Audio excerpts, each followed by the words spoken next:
ಆದಿಕಾಂಡ 28ನೇ ಅಧ್ಯಾಯ 13ನೆಯ ವಾಕ್ಯ. ಯೆಹೋವನು ಅವನ ಬಳಿಯಲ್ಲಿ ನಿಂತು, ನಾನು ನಿನ್ನ ತಂದೆಯಾದ ಅಬ್ರಹಾಮನ ದೇವರು, ಈಸಾಕನ ದೇವರು ಆಗಿರುವ ಯೆಹೋವನು, ನೀನು ಮಲಗಿಕೊಂಡಿರುವ ಈ ದೇಶವನ್ನು ನಿನಗೂ ನಿನ್ನ ಸಂತತಿಗೂ ಕೊಡುವೆನು. ಈ ವಾಕ್ಯದಲ್ಲಿ ದೇವರು ಯಾಕೋಬನನ್ನು ಸಂಧಿಸಿ ಅವನೊಟ್ಟಿಗೆ ಮಾತನಾಡುತ್ತಿರುವಂಥ ಸಮಯದಲ್ಲಿ ನಡೆದಂಥ ಘಟನೆಗಳನ್ನು ವಿವರಿಸಲಾಗಿದೆ. ನೋಡುವಂಥ ಸಮಯದಲ್ಲಿ ಆ ದಿವಸಗಳಲ್ಲಿ ಯಾಕೋಬನು ಏಸಾವನಿಗೆ ಸಿಗಬೇಕಾಗಿದ್ದಂಥ ಆಶೀರ್ವಾದವನ್ನು ವಂಚಿಸಿ ಅವನಿಂದ ತೆಗೆದುಕೊಂಡು ಅಬ್ರಹಾಮ ಈಸಾಕರಲ್ಲಿ ಉಂಟಾದಂಥ ಒಂದು ವಾಗ್ದಾನದ ಆಶೀರ್ವಾದವನ್ನು ತನ್ನ ಮೇಲೆ ಬರಮಾಡಿಕೊಂಡನು. ಒಂದು ರೀತಿ ನೋಡುವಾಗ ದೇವರ ಉದ್ದೇಶವೇ ಅದಾಗಿತ್ತು. ಆ ರೀತಿಯಾಗಿ ಅವನು ಅಬ್ರಹಾಮ ಈಸಾಕರ ಆಶೀರ್ವಾದವನ್ನು ಹೊಂದಿದವನಾಗಿ ಈಗ ಲಾಬಾನನ ಮನೆಗೆ ಹೋಗುತ್ತಿರುವಂತ ಹಾದಿಯಲ್ಲಿ ಒಂದು ಕಲ್ಲನ್ನು ತಲೆಗಿಂಬಾಗಿ ಇಟ್ಟುಕೊಂಡು ಅಲ್ಲಿ ಮಲಗಿ ನಿದ್ರೆ ಮಾಡುವಾಗ ಕನಸಿನಲ್ಲಿ ಯೆಹೋವನು ಅವನಿಗೆ ಪ್ರತ್ಯಕ್ಷನಾಗಿ ಅವನ ಪಕ್ಕದಲ್ಲಿ ಬಂದು ನಿಂತುಕೊಂಡು, ನಾನು ನಿನ್ನ ತಂದೆಯಾದ ಅಬ್ರಹಾಮನ ದೇವರು, ಈಸಾಕನ ದೇವರು ಆಗಿರುವ ಯೆಹೋವನು, ನೀನು ಮಲಗಿಕೊಂಡಿರುವಂತ ಈ ದೇಶವನ್ನು ನಿನಗೂ ನಿನ್ನ ಸಂತತಿಗೂ ಕೊಡುವೆನೆ ಎಂಬುದಾಗಿ ಅಬ್ರಹಾಮ ಈಸಾಕರಿಗೆ ಮಾಡಿದಂತ ಎಲ್ಲ ವಾಗ್ದಾನಗಳನ್ನು ಅವನಿಗೂ ಕೂಡ ನುಡಿದು, ನಾನು ಹೇಳಿದ್ದನ್ನೆಲ್ಲ ಮಾಡದ ಹೊರತು ಬಿಡುವುದಿಲ್ಲ ಎಂಬುದಾಗಿ ಸ್ಪಷ್ಟವಾಗಿ ನುಡಿಯುತ್ತಾ ಇದ್ದಾರೆ. ನೋಡುವಂತ ಸಮಯದಲ್ಲಿ ಯಾಕೋಬನಿಗೆ ಇದಕ್ಕೆ ಮುಂಚೆ ದೇವರೊಟ್ಟಿಗೆ ನೇರವಾದಂತ ಸಂಬಂಧವಾಗಲಿ ಸಂಭಾಷಣೆಯಾಗಲಿ ನಡೆದೇ ಇಲ್ಲ. ಇದೇ ಮೊದಲ ಬಾರಿಗೆ ದೇವರವನನ್ನ ಸಂಧಿಸುತ್ತಾ ಇದ್ದಾರೆ.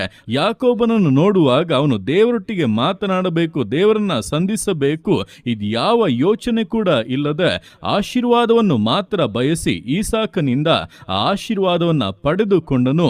ಆದರೆ ಯಾರ ಮೇಲೆ ಅಬ್ರಹಾಮ ಈಸಾಕರ ಆಶೀರ್ವಾದವು ನೆಲೆಗೊಂಡಿದೆಯೋ ಅವರೊಟ್ಟಿಗೆ ದೇವರು ಸಂಭಾಷಿಸುವುದಕ್ಕೆ ಆಗ್ರಹಿಸಿ ಈಗ ಬಂದು ಯಾಕೋಬನ ಸಂಗಡ ಮಾತನಾಡುತ್ತಾ ಇದ್ದಾರೆ.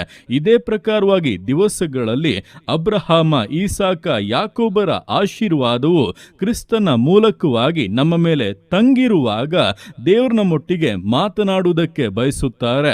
ನಾವಾದರೂ ಬರೀ ಆಶೀರ್ವಾದವನ್ನು, ಬರೀ ಮೇಲುಗಳನ್ನು, ಜಯವನ್ನು ಮಾತ್ರ ಹುಡುಕಿ ದೇವರ ಮುಂದೆ ಪ್ರಾರ್ಥಿಸುತ್ತೇವೆ, ಕಾರ್ಯಗಳನ್ನು ಮಾಡುತ್ತೇವೆ. ಆದರೆ ದೇವರ ಇಷ್ಟವಾದರೂ, ದೇವರ ಬಯಕೆಯಾದರೂ, ನಾನು ಆಶೀರ್ವದಿಸಬೇಕೆಂದು ಆರಿಸಿಕೊಂಡಿರುವಂತ ನನ್ನ ಸಂತತಿಯೊಟ್ಟಿಗೆ ನಾನು ಮಾತನಾಡಬೇಕು, ಅವರ ವಿಷಯವಾಗಿ ನಾನು ಆಲೋಚಿಸಿರುವಂತ ಕಾರ್ಯಗಳನ್ನು ಅವರಿಗೆ ತಿಳಿಸಬೇಕು, ಅದನ್ನು ಪದೇ ಪದೇ ದೃಢಪಡಿಸಬೇಕು, ಅವರ ನಂಬಿಕೆಯನ್ನು ಹೆಚ್ಚಿಸಬೇಕು, ಅವರೊಟ್ಟಿಗೆ ಒಂದು ಅನ್ಯೋನ್ಯವಾದಂತ ಸಂಬಂಧವು ನನಗೆ ಇರಬೇಕು ಎಂಬುದಾಗಿ ದೇವರು ಆಸೆ ಪಡುತ್ತಾ ಇದ್ದಾರೆ. ಇದನ್ನು ಅರ್ಥ ಮಾಡಿಕೊಂಡು ದೇವರು ಯಾವ ರೀತಿಯಾಗಿ ಅಬ್ರಹಾಮನನ್ನ ಸಂಧಿಸಿದರೋ, ಈಸಾಕನನ್ನ ಸಂಧಿಸಿದರೋ, ಅದೇ ರೀತಿ ಯಾಕೋಬನನ್ನ ಕೂಡ ಸಂಧಿಸಿದರೋ, ಅದೇ ರೀತಿಯಾಗಿ ನಮ್ಮನ್ನು ಕೂಡ ಸಂಧಿಸುವುದಕ್ಕೆ ಮನಸ್ಸುಳ್ಳವನಾಗಿದ್ದಾನೆ. ಆತನ ಹೃದಯವು ಅದಕ್ಕೋಸ್ಕರವೇ ತವಕ ಪಡುತ್ತಾ ಇದೆ.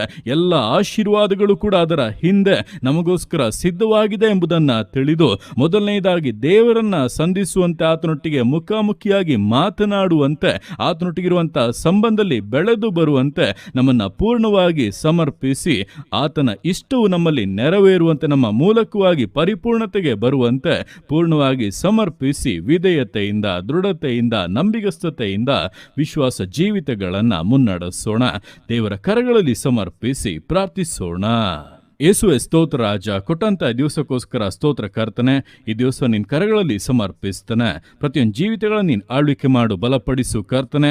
ಹೌದಪ್ಪ, ದಿವಸಗಳಲ್ಲಿ ಅಬ್ರಹಾಮ ಈಸಾಕರ ಆಶೀರ್ವಾದವನ್ನು ಹೊಂದಿದಂತ ಯಾಕೋಬನಿಗಾದರೂ ನಿನ್ನ ಜೊತೆ ಮಾತನಾಡಬೇಕು, ನಿನ್ನನ್ನು ಸಂಧಿಸಬೇಕೆಂಬ ಯಾವ ಆಗ್ರಹವೋ, ಯಾವ ಎದುರುನೋಡಿಕೆಯೋ ಇಲ್ಲದೇ ಇರುವಂತ ಸಮಯದಲ್ಲಿ ಕೂಡ ನೀನಾದರೂ ಅಬ್ರಹಾಮ ಈಸಾಕರ ಆಶೀರ್ವಾದವನ್ನು ಹೊಂದಿರುವಂತವನು ನೀನು ಸಂಧಿಸಬೇಕು, ಅವನೊಟ್ಟಿಗೆ ಮಾತನಾಡಬೇಕೆಂಬುದಾಗಿ ಇಳಿದು ಬಂದು ಅವನ ಪಕ್ಕದಲ್ಲಿ ನಿಂತು ಕಾರ್ಯಗಳನ್ನು ಬಹಿರಂಗಪಡಿಸಿದ ಹಾಗೆ ಈ ದಿವಸಗಳಲ್ಲಿ ಯೇಸು ಕ್ರಿಸ್ತನ ಮೂಲಕವಾಗಿ ಅಬ್ರಹಾಮ ಈಸಾಕ ಯಾಕೋಬರ ಆಶೀರ್ವಾದಗಳೆಲ್ಲವನ್ನ ಹೊಂದಿರುವಂತ ನಮ್ಮ ಸಂಗಡ ನೀನು ಮಾತನಾಡಬೇಕೆಂದು ಬಯಸುತ್ತಾ ಇದೀಯ.